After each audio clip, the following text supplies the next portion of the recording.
What it do, beautiful babies? I love you. I want to talk about vibration today, guys. We're going to talk about vibration. And we're going to talk about vibrational patterns. And we're also going to talk about alignment.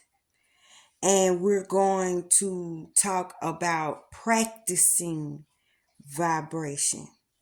Now, we got to believe in the unseen in order to manifest, right? Faith is the evidence of the unseen thing, right? So we faithing right now.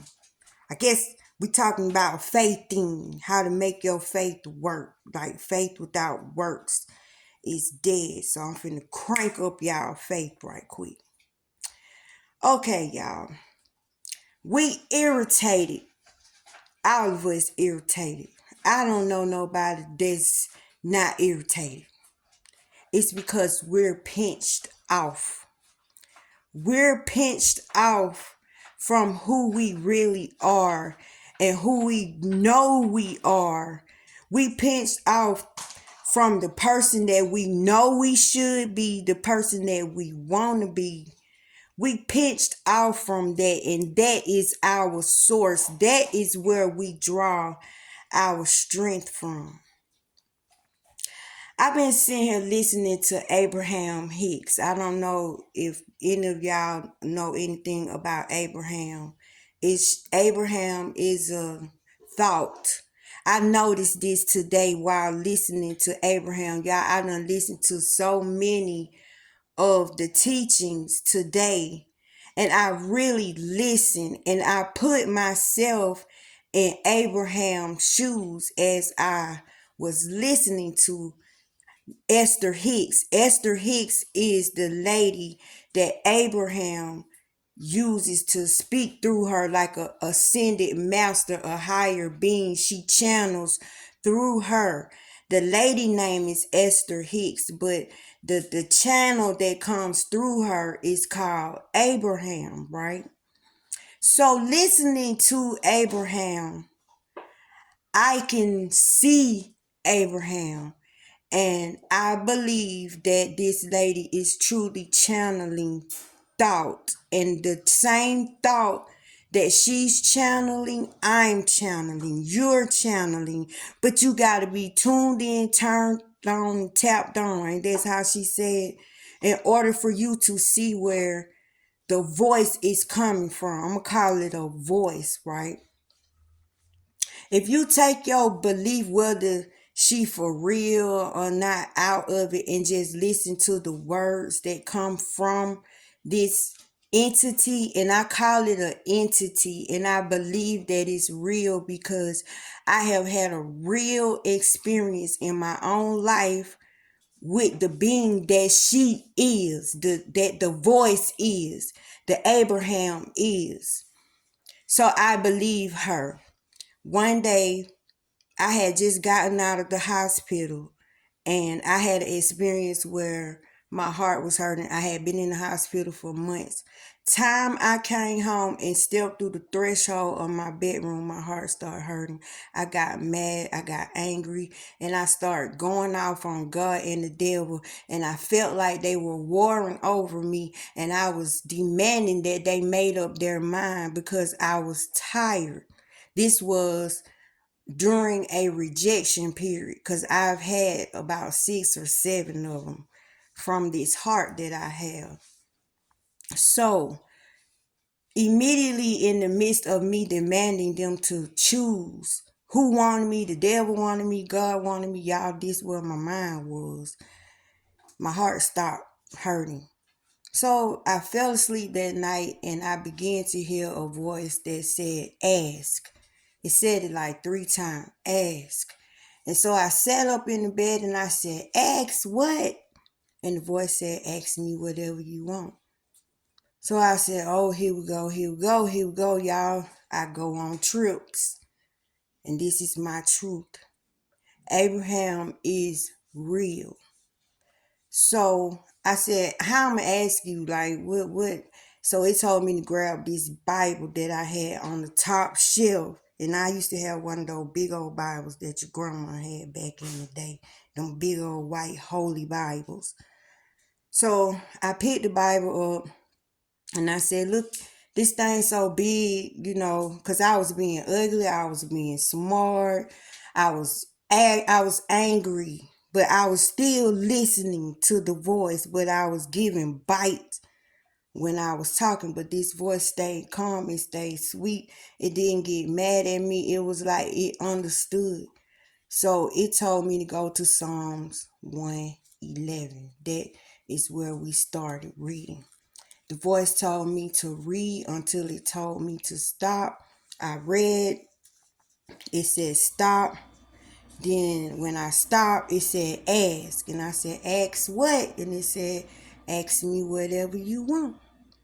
So this went on for a while. I would say whatever I wanted, and when I start back reading, it would be the answer. Like I said, where did my heart come from? And there was a sentence in the Bible that says, for we have blessed you from out of the heavens. So the word we is capitalized. That caught my eye. It was in a capital W and a capital E. That kind of stuck with me. Well, fast forwarding back in life, I get into the Hermetic teachings. I began to read the Emerald tablets, and I see the word we in there, W-E. So that was confirmation from the first week that I experienced on my own. And then me seeing we, actually they talk about we, W-E, in the Hermetics, in the Emerald tablets. One day I was listening to Abraham, and a man in the audience said, what do we call you? Like, what is your name? Like, is it a lot of you? Like, and Abraham said, if you want to call us anything, if you want to call us something, you know what you should call us? Call us we.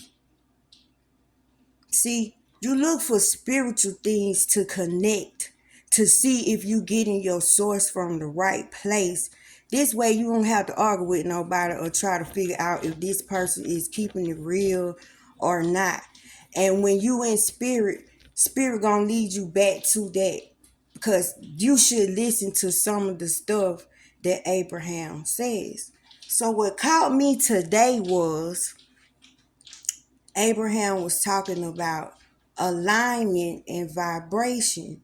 And I'm going through some stuff relationship wise. And the vibration is irritating me. It's hurting me. It's really hurting me. And she said, and some of y'all sitting up here like going through something right now, like just this morning. I'm like, this is how I get my communication. For some reason, I wanted to listen to Abraham. So that's like a download saying, you need to listen to Abraham. It didn't matter which one I was going to pick. I was going to pick the right one. So I had got to arguing that this morning. And for her to say, you just got to arguing this morning. And I'm like, oh God, I need to sit down and I need to really listen to this. So she was saying that we practice vibrations. We do vibrations. And I got to wondering how we do vibrations. Like, how do you know when you doing a vibration that you shouldn't do? And she was saying to the fact of say anger. If you think about the word anger, you know what anger means. You know what anger does. You know how anger feels. So you act it out. And so that creates the vibration of anger. Now, us not knowing who we are, when we speak, we create a world with our words. These words get arms and legs and they have a life over there. That is what Abraham is. That is what consciousness is.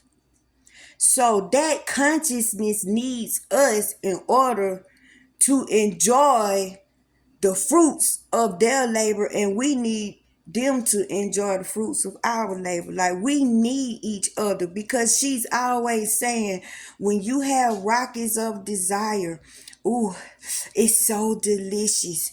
When you have a thought that is so big and it's so juicy, it's like they get off on it, like it does something for them. But it's giving that world life because you speak these words. So the reason we feel angry and we create that vibration is because we get off of the words that make our vibration stay steady, the words that make our vibration stay calm, the words that make our vibration stay humble. We choose, in the midst of whatever is going on, for the sake of proving that you're right, because we mainly feel like we need to prove ourselves right in a situation. But when you think about it, both parties are right. This is what Abraham said. She said both parties are right, because you seeing it from your perspective, this person is seeing it from their perspective. The energy is already created. If you keep participating in it, it has to keep going. It has to create something else. And if you notice, something else will happen. Something else will happen. Something else will happen. Those are called vibrational patterns, because you refuse to jump off. You refuse to jump ship. You keep riding the wave. You won't switch up. So we literally pick and choose how we want to feel every day, because just because somebody say something that we don't like don't mean it's true. If you feel like that don't describe you, it's not true. So if we don't take everything so personal, and what it is, we don't like to be corrected. We don't like to be reminded of our ways. And a lot of us have a habit of doing it to a person. And I think I done did it too much. But I feel justified in why I do it. And she said, even if you are justified in why you do it, you don't have to keep doing it. Because at the end of the day, things do want to get better, but we won't allow them to. Their only job is to wish us goodness, because goodness from us is goodness for them. They want us to think good because they get the goodness too, because it comes to them first. They stuff just popping up there. Some of y'all got houses up there. Some of y'all got businesses up there, because you be sitting there thinking, where you think your thoughts go? So, putting myself in Abraham's shoes, excuse me, y'all. Putting myself in Abraham's shoes and coming from where I'm always coming from with thought. And my biggest mission is to prove that words are a lie. We really got to be careful about what we say. When you listen to Abraham, Abraham is truly consciousness talking back at you, consciousness reflecting back at you. It's thought talking. If you want to understand the emerald tablets, imagine yourself as a thought, and you will see all of the doors unlocked in the emerald tablets. And if you are a thought, if you are consciousness, nothing is dead in consciousness. Everything is alive in consciousness. Everything has life in consciousness. That's where the things come from. The things come alive and they walk over here. But they can't walk over here if we pinch ourselves off from what we know we are. We start listening to the words that's coming at us, and then we start believing in them and start participating. When we pinch ourselves off, we block the goodness from coming in. And if you just think about it, you do it several times a day. You do it several times a day. And I'm noticing that I'm always irritated. I'm always upset. I shouldn't really care about stuff as much as I do. Why do I care about stuff as much as I do? And then at the same time, when I get angry, you can't tell I care. So I'm looking back at myself. I'm able to see the vibration, the habit that I have. I feel hit. Since I can't hit because I don't want to go to jail, I hit with my words. I hit with my tongue. And I got to remember the words that's walking up out of this mouth is alive. And my words go punch. My words go stab. My words tear down. My words do the most. And I feel justified with it. Even though I feel violated in some type of way. It don't make me wrong and it don't make me right. It's just blocking my blessings. And to the next person, they walking around with my words now inside of them, and they thinking that's how I think and that's how I am. But that was just how I was being in the moment, and I felt justified in what I was doing. But it don't make me right and it don't make me wrong. And that person feels justified in things that they been doing and the things that they been saying. I can't argue with that person if that person see it that way. If you really sit down and think about it, can you argue with a person if that's how they see it? You can't turn their mind. You gotta somehow just be like, okay, and let it go. Because then if we don't, we lose alignment with the vibration that we had going before that situation happened. So to practice, she said, practice vibration, practice vibration. So I kept saying, practice vibration. If I'm a thought, how would I practice vibration? And we get help from the non-physical world. I don't care what y'all say. You got to believe in the unseen, right? And thought is unseen until it's seen. So bringing yourself in alignment with your vibration is easy to practice. I thought it was so hard. I thought about the words. So when I was irritated and I couldn't get my feelings together, I couldn't make the thoughts stop. I said, Lord, and I thought about vibration, practice vibration. I need to feel something in order to move something. I need for something to stir something up to make something go away. So how can a spirit feel? You know the word, you understand the word, you know the meaning of the word. So I started thinking about laughter, things that were funny. I thought about everything laughter does.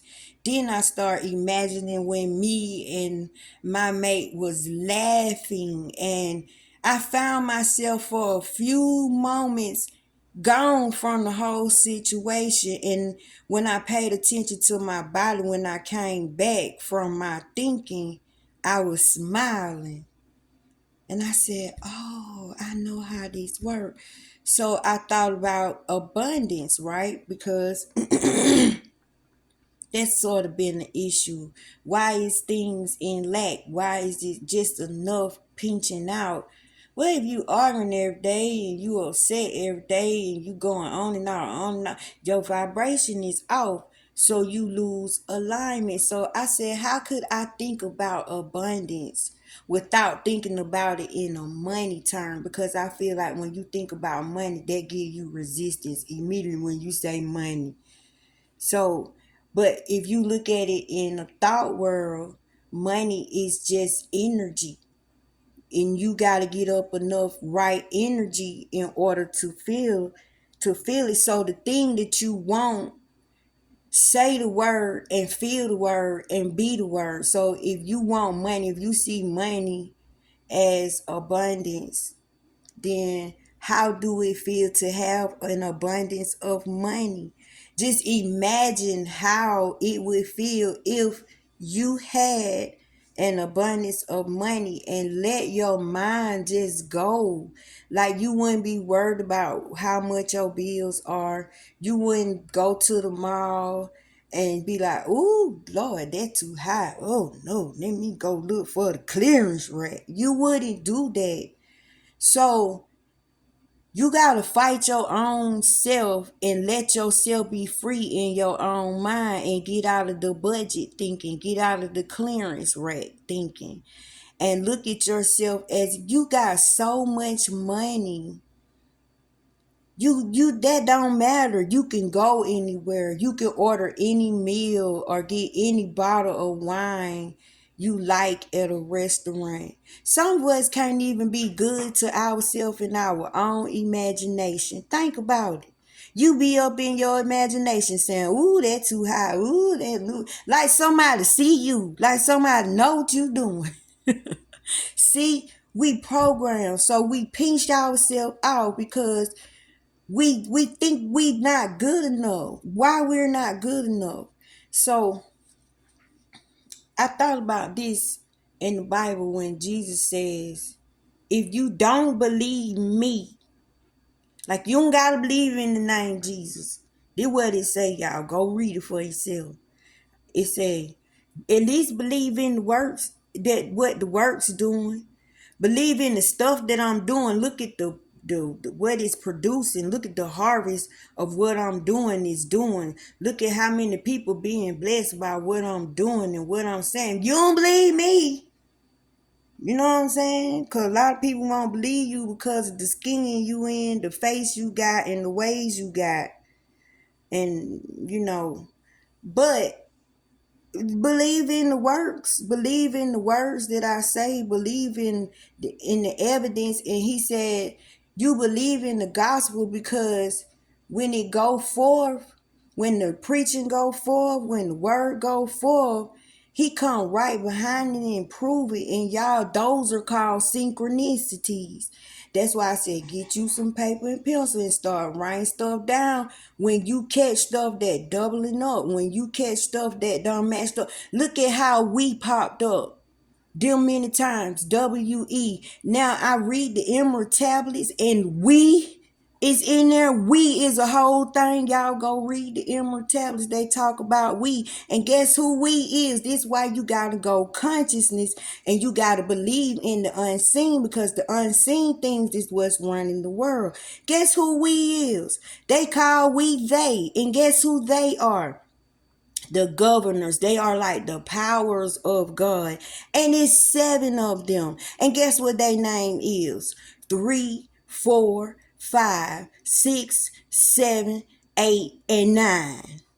Now, where you gonna go with that? That's why people having a hard time trying to understand them mystic books, because they coming from it from the flesh. This is spiritual teaching.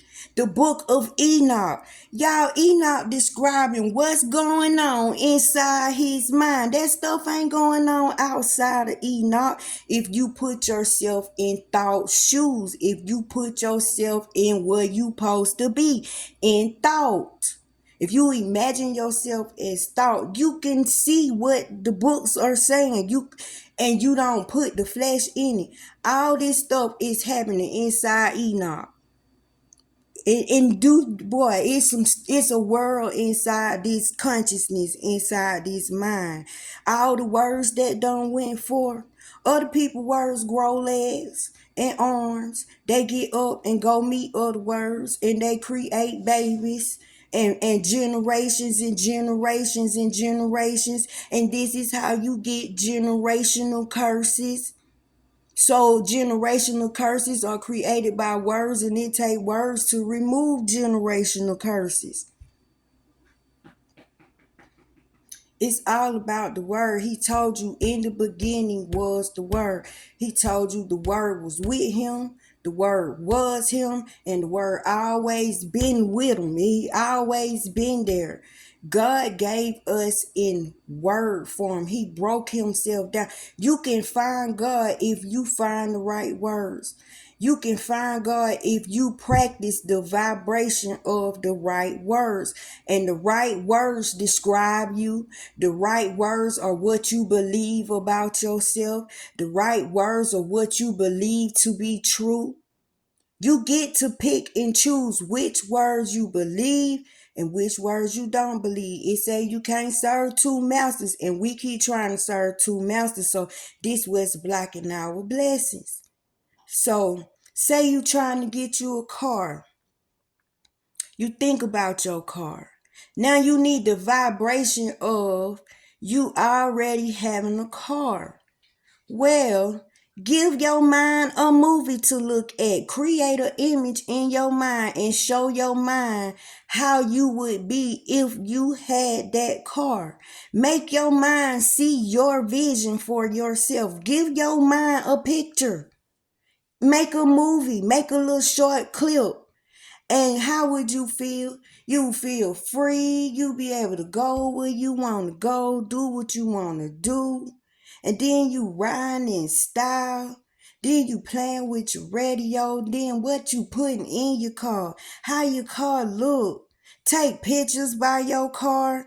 Play with the image. It's called manipulating image. And while you're in there manipulating the image, your vibration is vibrating to the thing that you desire. Y'all, I got all these from listening to Abraham today. So she said, practice the vibration. So you do it several times a day.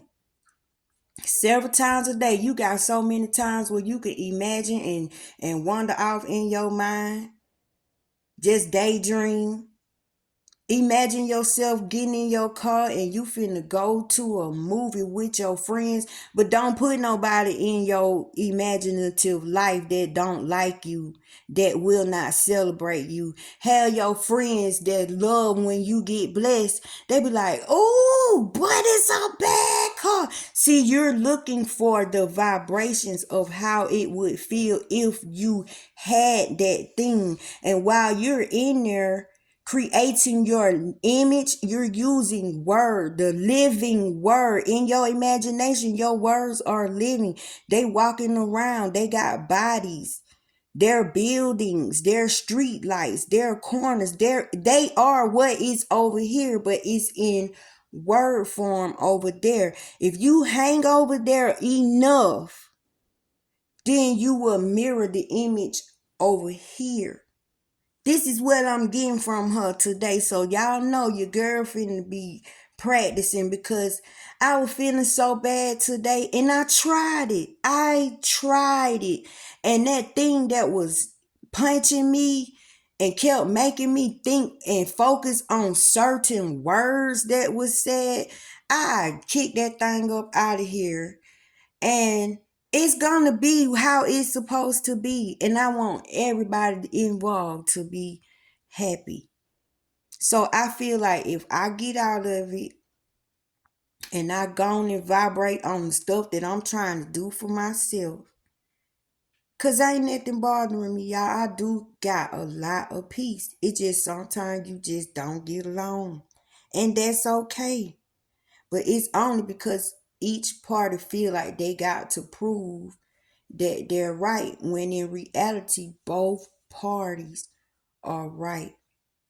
So do you apologize? Not really, because at the time, in that moment, you felt justified. But what you can do is now you practice doing better. You practice moving forward. You practice not practicing the behaviors that you don't want and the behaviors that you don't like. See, you can see them. You have to act them out so you can see them, not in the person, but so you can see them in yourself. And the way I've been acting and the words I've been choosing and the words I've been chilling with, I don't like them jokers. Them biatches don't want no good for me. They like me feeling bad. They want me to keep on thinking bad. But no, I found the solution. I got good memories. I focus on what has already taken place. I have good work. I got an access, a treasure chest of words, thoughts, images, memories that I could just go in and just flood them little things out. Y'all see I'm smiling? I'm smiling because in reality, it's not as bad as it look, and everything is not what it seems. And through God, all things are possible.